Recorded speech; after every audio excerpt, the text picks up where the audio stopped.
Please welcome Michael Casey, MIT Media Lab, David Andofato, Federal Reserve Bank of St. Louis, Simon Johnson, MIT Sloan School of Management, and John Schindler, I think you just go Financial there. Stability Board. Yeah, follow your lead and you're in. There. Okay, all right. Like I say, thanks very much, everybody. I think I've got the dream team here for this one. So let me just briefly introduce them. David Andofato is a VP in the research division of the Federal Reserve of the Bank of St. Louis. Simon Johnson is at MIT, a professor of the Sloan School of Management and a former chief economist at the IMF.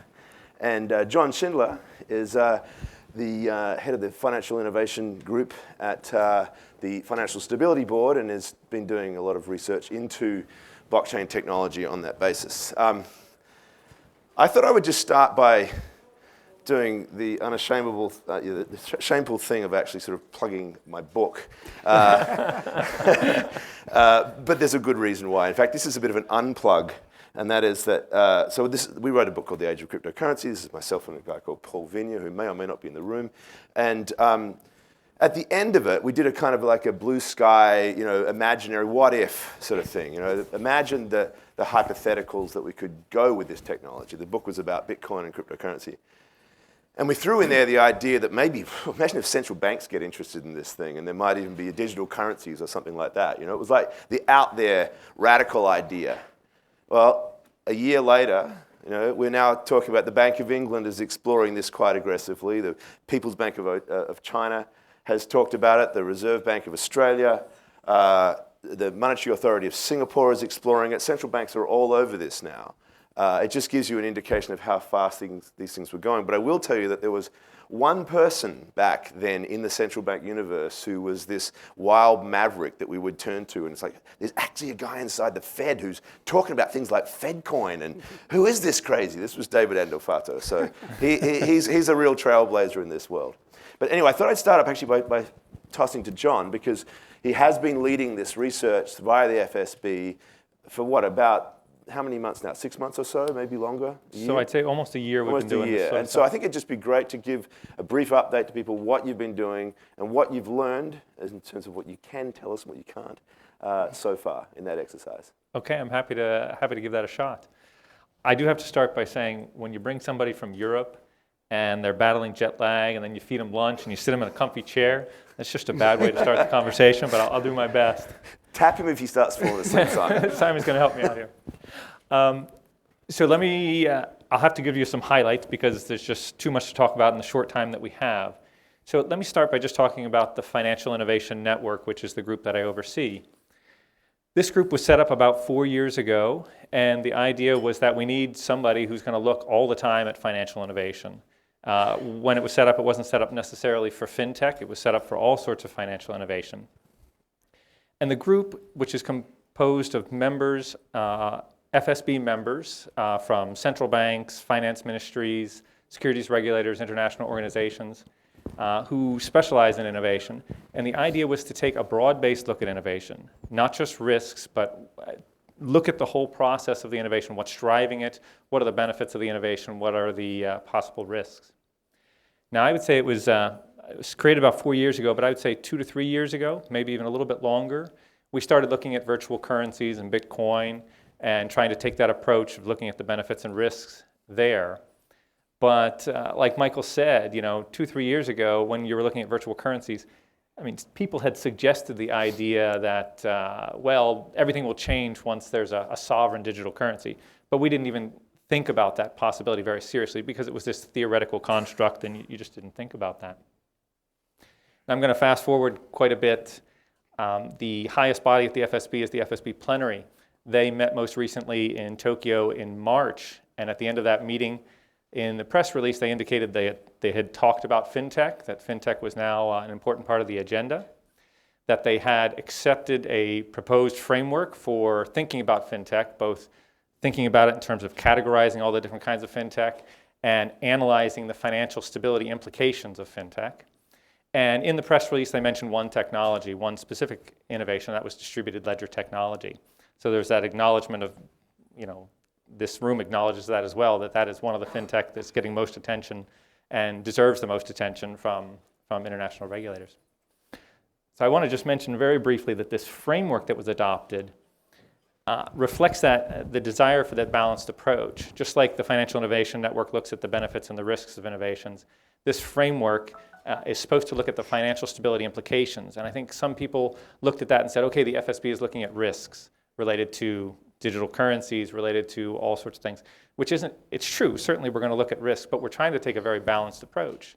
And if you look at some of the members, Michael rattled off a number of those members, a lot of the members are taking this balanced approach. They're taking almost a facilitative approach towards fintech. They're developing these innovation hubs, regulatory sandboxes, so it's not just a risk, what do we have to do to be careful about the risks? There's also an acknowledgement that there's great benefits there.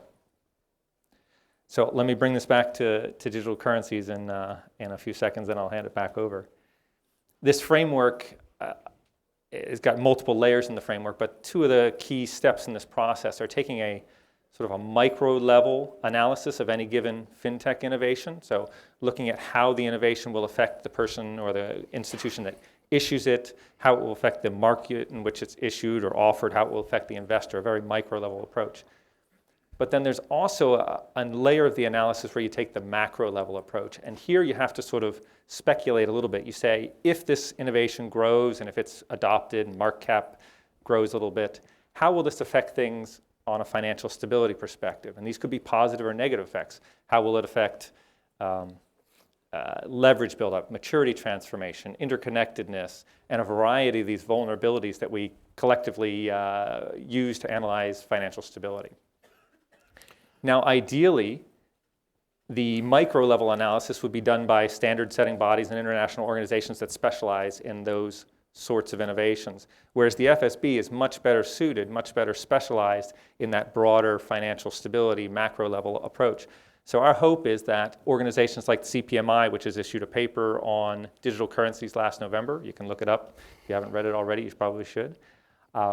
In the world of sovereign digital currencies, the hope is that they will conduct that analysis, and they've already begun that analysis, and then we can layer on that final layer where we look at the financial stability implications, that broader set of implications. So let me turn it back over to you. Yeah, just one last point, if you don't mind, John. You've sort of talked about the challenges here, because everything is in such flux, and it's a very new technology. There's a lot of talk about the potential, not a lot of actual use cases. Talk a little bit, if you don't mind, to how you're grappling with the kind of, the huge potential implications up against the lack of real substance to work with at this stage. You've just summarized it very well. When this group was formed, when we started thinking about financial innovation, typically the innovation that you were talking about was, well, somebody's got a new corporate bond that has this new redeemability feature or something like that. Very peripheral innovation, or there's a new type of securitization and the structure is slightly different than this innovation that this securitization took place last week. But I'm going to exaggerate a little bit, but when you're talking about blockchain and distributed ledger technology, you're talking about taking some of the basic building blocks of the way our financial markets work and changing them around or rearranging them. So you're talking about going from very peripheral innovation to very fundamental innovation. So it's just very difficult to talk about all the implications when you start building from the core out to innovations at the periphery. I think the second thing is just the pace of change here. I heard somebody yesterday say something about how the technology was evolving, but I wouldn't use that word just because I think evolution has this implication of the slow, gradual change. It seems like I'll call somebody and I say, yeah, I was thinking about the technology and I heard that this was possible. And the guy goes, oh, no, we solved that 6 weeks ago, no problem there, and things are just changing so quickly. To come to grips with any given use case or anything like that, it's just very challenging. And then you also mentioned this last one, which is just, normally we're dealing with innovation that exists. You can put it on the table, you can say, here's the bond, it was issued, here's the amount outstanding.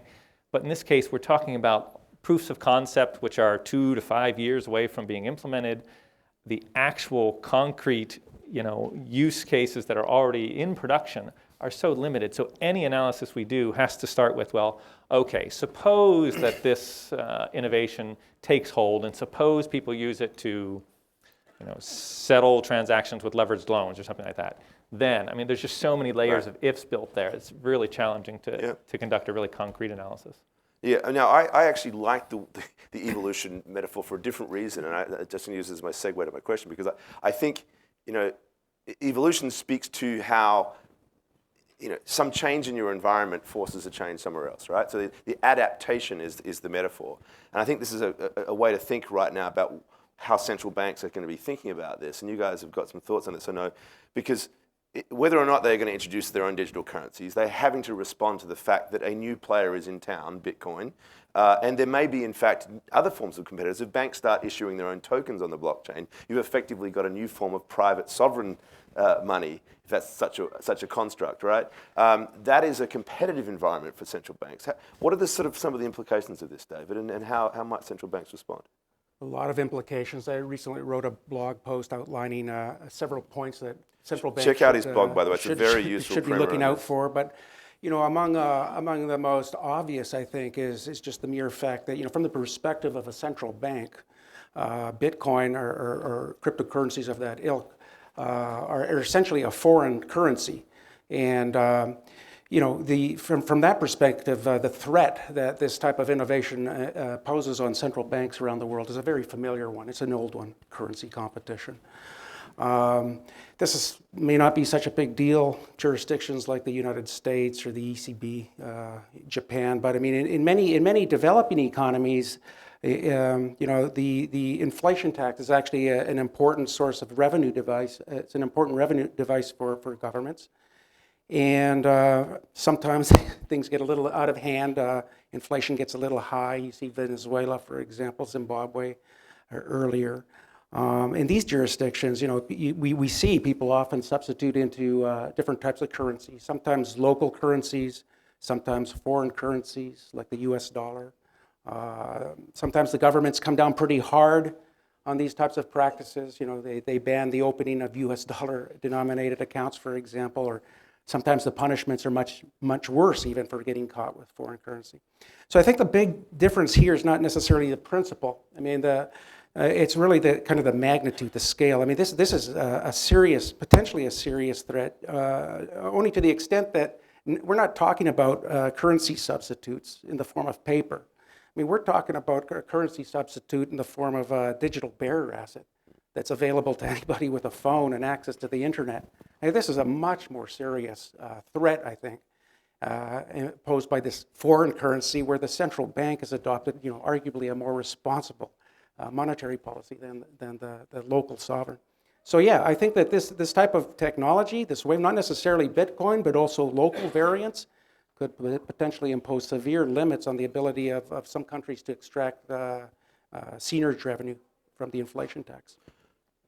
What about the relationship with banks, Simon? Because I think typically people think of central banks and banks as being somewhat part of the same construct. There's this relationship, hierarchical, it's a dependence, and they form this financial system collectively. But there's a kind of a competition component starting to emerge to some extent, right? Absolutely, Michael, and David just put his finger on that. And of course, you have to remember that the system that we know and love, don't get me wrong, is a modern construct. 100 years ago, the Federal Reserve was created. Prior to that, we operated a private system without a central bank. And we merge these two things together, and we often think of the commercial banks as standing on top of the base, the monetary base, and the regulatory base created by the Fed. But it doesn't have to be that way. It's not that way in other countries. The banks can run their own private version of currency, I think, with increasing ease. So the rivals are not just Bitcoin or private cryptocurrency, commodity-type cryptocurrency versus central bank fiat. You've also got to think about what we had before 1914, which was some very powerful private issues of currencies and ways to make payments. I think those are increasingly going to be part of the landscape going forward. So we've mentioned a couple of times already this central bank sovereign digital currency. How real is it? First of all, John, since you're there, your constituents, your members are the ones who are talking. Is this just a crazy idea at this stage? Is there some there? where are we likely to see it emerge first? Yeah. So I think I can give a very general answer and maybe sort of identify some categories, and I think maybe Simon or David probably can give you some of the more specifics. If I were to talk about FSB members generally, I think I would put them into 3 buckets. I think that first bucket would be the group that is thinking about digital currency, sovereign digital currency issuance in both an analytical sense, so sort of a theoretical research sense, and a very practical sense. I think the second group would be the group that is thinking about it analytically, not in the practical sense, and the third group is probably not thinking about it at all. So that first group, what I mean by analytical and practical, they're doing the research in terms of what does it mean to issue a sovereign currency on a blockchain or using distributed ledger technology, thinking about the theoretical exercise. But that practical step is what separates them from the others in the sense of saying, if we were to issue a currency, what are the steps we'd have to take? Well, we'd have to do X, Y, and Z, and they're working on those practical steps. And you mentioned at the very outset a few of the countries that have been public about what they're doing there. The Bank of England, for example, the People's Bank of China has been very public about those efforts. Some have been less public, and a few countries just haven't, to my knowledge, revealed anything publicly about that. But that second group, I think, is the bigger group within the FSB in the sense of, and there's a broad range there. They're thinking about it analytically. They're not thinking about the practical, how would we go about implementing it? But they're thinking about if somebody else does it, what are we going to do? How will that affect our ability to interact with them? That sort of thing. And you get a range, like I said. I think it could be a dedicated task force thinking about this and doing research. And you can find these online. You can Google all the different websites, and you can tell which ones are in that category. All the way down to maybe it's just one researcher in their research department who's written a blog about it. Not trying to out David or anything like that. And I'm not saying the U.S. is in that category, but I think there's a broad group there. And I think, given the group that we have here, I think it would be surprising to find out that that last category, doing neither of those, is actually a pretty big group right now. But when you think back to 1 year ago, or think back to Michael was saying when he wrote his book, nobody was thinking about sovereign digital currencies. This has all happened very quickly. So I think some of those in that last category are going to jump into that middle category at some point very soon. But I think there's still a lot of people still trying to catch up. I mean, those of us in this race are trying to keep, from running out of steam, and then some of those still have to catch up to us. David, what does it look like, though, if we do get these guys? Whether it's the Bank of England that moves first or the RBA, I mean, what is the sort of the design features of a sovereign digital currency? I think it could vary, right? And it kind of depends on how one defines a digital currency, I suppose. There's many different possible designs. Kind of the most basic one, the type that I think people are talking about is literally just essentially what we have now. I mean, most of our money is digitized already, and much of the discussion is about whether or not we should expand the central bank's balance sheet to permit other people, like all of us, to open up bank accounts directly online with the Fed. I mean, why not? We already have a piece of the central bank's balance sheet in the sense that we hold physical dollars. Why not permit us to hold it in digital form as well? There might be a lot of advantages to that. But this is kind of an old type of proposal in the context of a new technology. This is not blockchain per se. This is opening up the centralized public ledger to everybody, make direct payments on a centralized ledger. I personally think that's a great idea.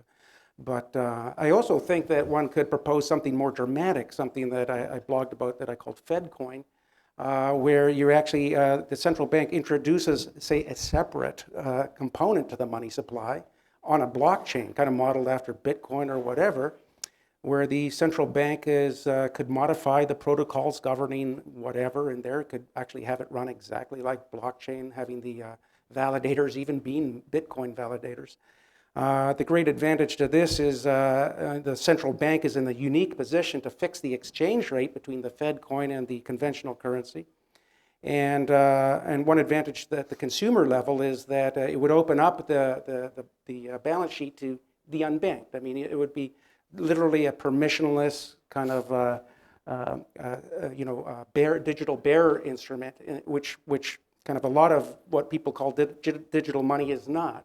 I mean, you'd have to open up a bank account, you'd have to get identification, and that would presumably exclude a lot of people from that service. So FedCoin is kind of a more dramatic kind of example of what this could look like. Whether it's a good idea or not, we could debate that. So varying degrees of radical change, but it seems to me that the simple idea of opening up, as you say, the balance sheet to a wider group has profound implications for the banking system, Simon. I mean, if I'm now going to treat the Fed as my custodian, or and also my mechanism of payments, why do I need a bank account, and what does this mean for the banking system?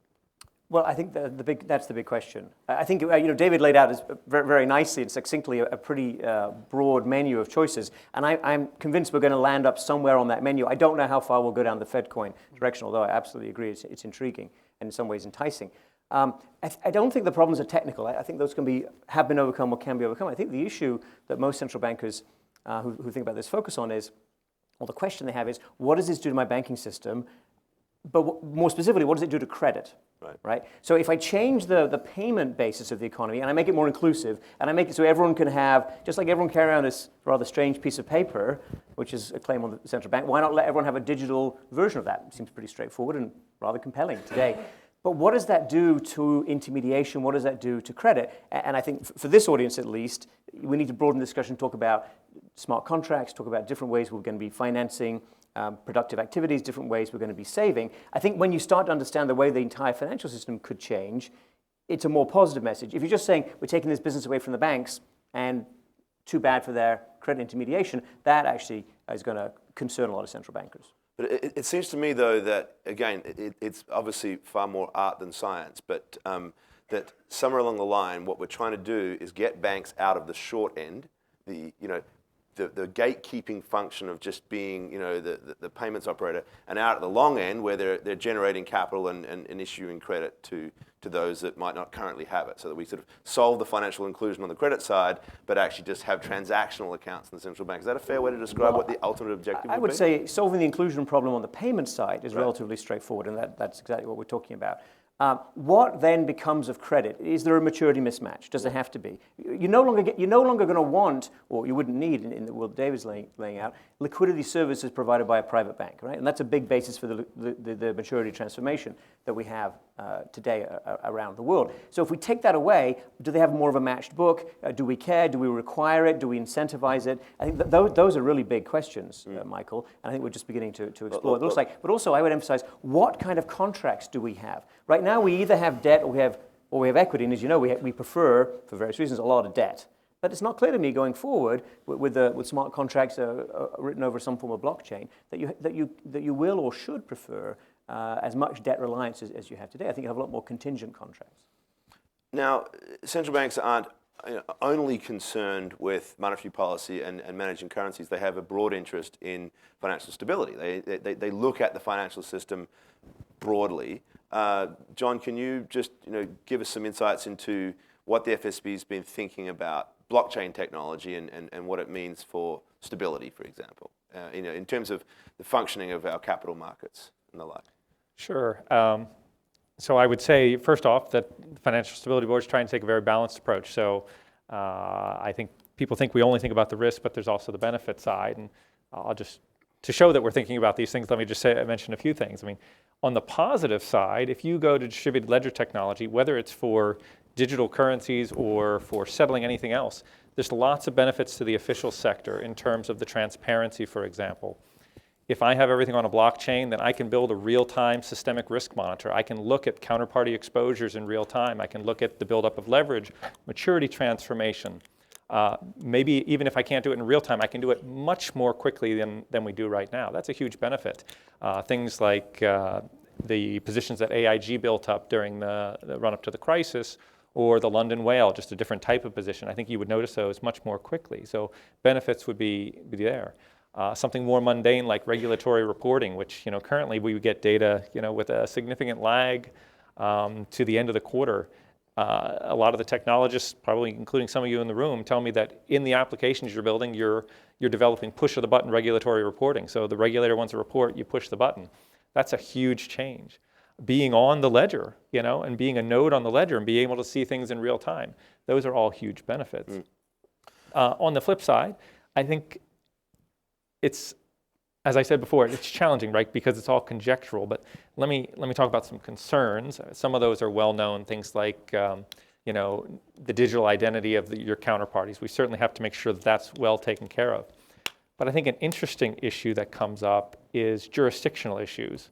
Once everything's on the blockchain, once everything's on the distributed ledger and moving around, and if Simon and I do a transaction and I'm in Switzerland and he's in the United States and we sell a UK stock, what was on the blockchain, whose rules apply in that case? I'm sure we can figure out how to do that, but we don't have that in place yet. So jurisdictional issues are going to come into play, and we have to sort of figure those things out. The other thing is just finance is a highly regulated area. And you've got new entrants popping up all over the place that are sort of flirting around the edges of regulation. And if they grow large and start to affect financial intermediation in a significant way, when are they going to come into the financial regulatory perimeter? And do we have, in all locations, a way to get them into the perimeter? If they're systemically important, yes, we do. But if they're smaller, it might be a little bit different. Maybe you need a new regulatory agency. So lots of benefits, lots of challenges or issues to think about as well. David, you've got some thoughts on this. Let's go to imagine a world where we have real-time settlement, for example, over something that's built that a lot of the startups in this room are trying to build right now for the securities market. Or what are the actual implications of that? I mean, we're talking about unlocking an enormous amount of collateral that's sort of sitting on the sidelines, right? No, that's right. That's a point that I brought up in my blog as well. I think central bankers and the Treasury would be interested in this. As we know, there's the frictions in clearing and settlement despite the progress that's been made over the decades, there still can take days and if not longer, sometimes months to clear and settle trades. And as we know, that there's a huge amount of collateral tied up, basically to guard against counterparty risk in the interim. And this has contributed to this huge global demand for collateral assets, safe assets, like U.S. Treasuries in particular. And so, the prospect of some major innovation, kind of speeding up this process, making it more efficient, although no doubt desirable, might have some other effects, like releasing, I don't know, name a number, hundreds of billions of dollars of U.S. Treasuries on the market that would have to be absorbed. You'd likely see a significant component of the liquidity premium on these Treasuries vanish, and that's just another way of saying you're going to see the interest rates rise.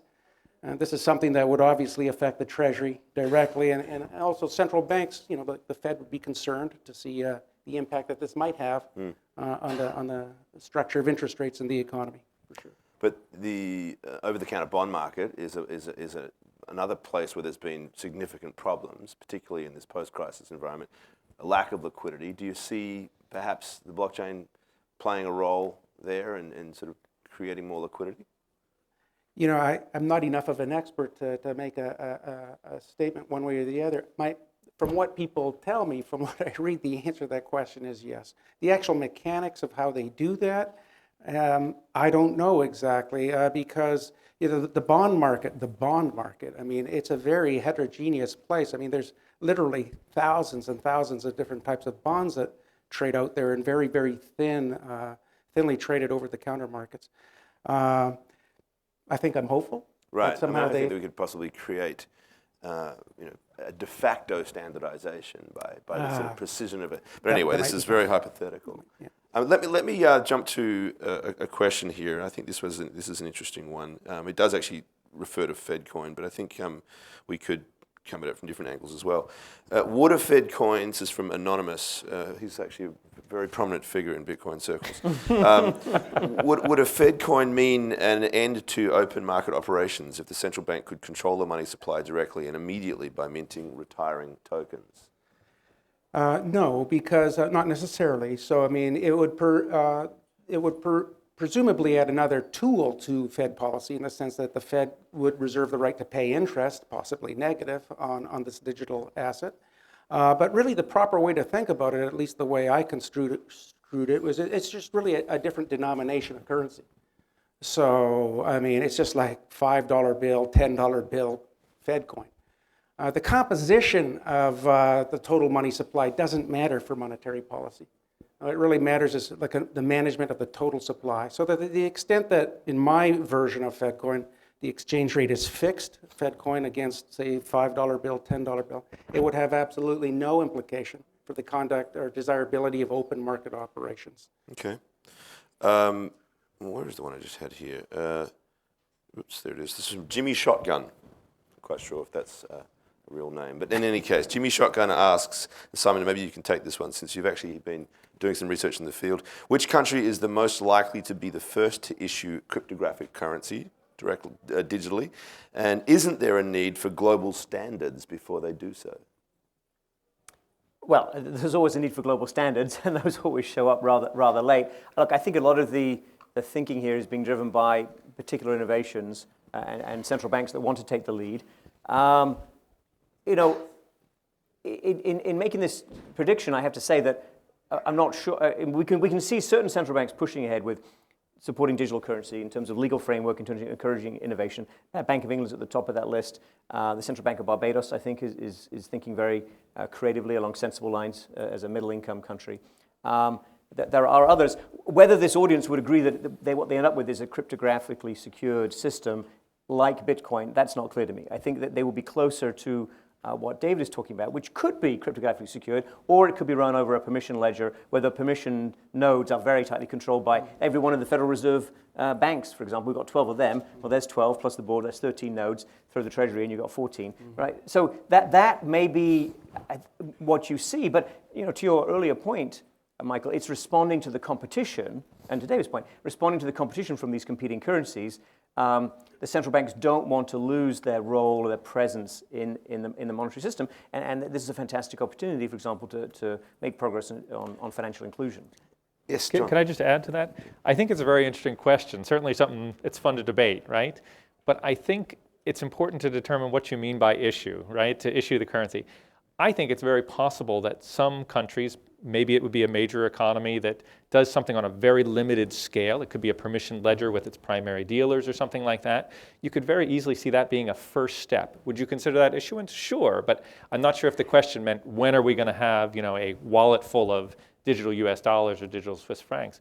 You could also imagine a smaller country where there's already convertibility. It might be easier for them to digitize their native currency because they've already got full convertibility. So what do you mean by issuance? I think that's an important question. That could affect sort of how you answer that question. So I just 2 cents on that. Thanks. I want to pick up on the competition thing and just push it one step further as well and say, to David's earlier point, there's always competition. These foreign currencies in some respects are always a competition between central banks and what they issue.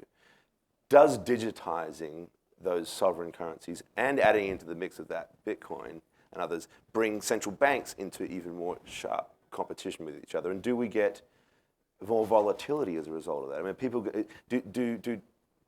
would a digital dollar suddenly flow across borders more readily than it currently does in paper or banking form? Who do you want to take that? Anyway, David, you can jump on it, but I'd like. That is an interesting question. I don't have the answer to that question. I mean, I could speculate. I mean, I think in general, when there's some competition that imposes discipline, if you have competition, you're basically compelled to deliver a good product. A good product in terms of a currency is one that is relatively stable, has a nice stable short-run rate of return, preferably a nice long-run rate of return too. But so to the extent that this competition, that these technologies foster this type of competition, I think on net one would hope or expect that it would foster more responsible central banking around the world and lead hopefully to a more stable financial system. But that's speculation for me. Simon? Well, I hope that David's right on that, and I would emphasize that most of what we see in terms of currency movements is driven by news, and as long as there is good economic policy and proper communication of what the central banks are doing, I don't see why that would necessarily add to volatility. But I don't want us to end, Michael, without talking about some of the inherent instabilities that we already have in our financial system. Sometimes we call them too big to fail structures. Sometimes I think Ben Bernanke calls them too interconnected to fail. I don't think the blockchain is a panacea. I don't think that it necessarily changes that structure. You may go from having one set of nodes that are very problematic if they fail to having a different set of nodes. And to your point about bonds, and it was a good question, but what's my counterparty risk? Right? If I can see better the state of the market, and this was, I think, John's very important point, it should be easier for the supervisors not to let an AIG financial products type situation develop, right? And if I can build a payment structure that's separate from credit, well, that has some advantages also. The money market funds that almost failed or were on the brink of failing or were experiencing a big run in September 2008, perhaps now I'm a little bit less worried about that. But Lehman Brothers and Bear Stearns were not big in the payment system, right? They were maturity transformation in a very strange way, and maybe they were, risk repackaging in some strange way also. So let's not kid ourselves. The financial risks to stability are always going to be with us. I think the blockchain is an enormous change for the kinds of reasons we talk about, and it will change what central banks do and how they interact with banks and with the economy profoundly, no question. Does that necessarily eliminate or even reduce financial stability risks in the interim or over the longer term? To be determined. That's a pretty good place to end this. But John, you might just want to tack something on the end. Yeah, I just want to say, I think it's important to think about like a shifting of risks. I don't think there may be specific risks that are reduced because if I can take my settlement time from T+5 to T+3 or T+1, the time in which I'm exposed to fails to deliver and counterparty risk is going to be reduced. So I think that's a very real improvement. But that doesn't mean that there's other risks that aren't being introduced into the system, either because of dependence on a software, dependence on something else. So I think risks, maybe there'll be a reduction of risks in some areas, but we have to be looking always for where the risk pops up in another area. Great. All right. I think we'll leave it at that. I just want to make one point that yesterday when I was at this CG event, somebody talked about how they were wondering why it is that all these startups in the Bitcoin and cryptocurrency space have been focusing on the private sector, when in fact some of the biggest customers for this technology may well be the public sector, right? It is, and this is this reg tech idea, and I think when you have these sorts of conversations, you realize is that governments, guys, that's where the business is. So, yes. And I would also, see if we're telling you where to spend your time to get business, I would suggest you talk to central banks away from the usual suspects. I think there is a tremendous interest in this and tremendous need for this in middle-income countries, in countries that are relatively well-run. They've got good rule of law, but the financial structure has a lot of holdovers, a lot of legacy systems. In many cases, when you dig into the details, what you can do with the blockchain, you could in principle do with existing technology, but you don't, and you're not going to. So you're offering a better way to run digital financial services in the Caribbean, for example. Now that's a big market, that's a great place to work on proof of concept, and from there you can sell to many other parts of the world. And you're offering an innovative space for people and a way to attract talent that is also going to be a very appealing sell to governments. So I think governments and central banks are just beginning to wake up to the idea that they are competing with each other to be viable places for the development of technology, for the deployment of technology. And if they're in this early, I mean, digitization of checks is a good example, right? Which was done in Australia very, very early, as you know, Michael. And from Australia, we get a lot of expertise about how to do that worldwide. So if you adopt this technology early, you can sell it to other people. It's got to be done properly. It's got to be done responsibly. You've got to have the FSB on board. You've got to keep your eye on the Fed. Absolutely. But there's plenty of room for other people to be innovative in this space also. There you go. You've got a business plan as well. All right. Well, thanks very much for your time. And please give a round of applause to our panel.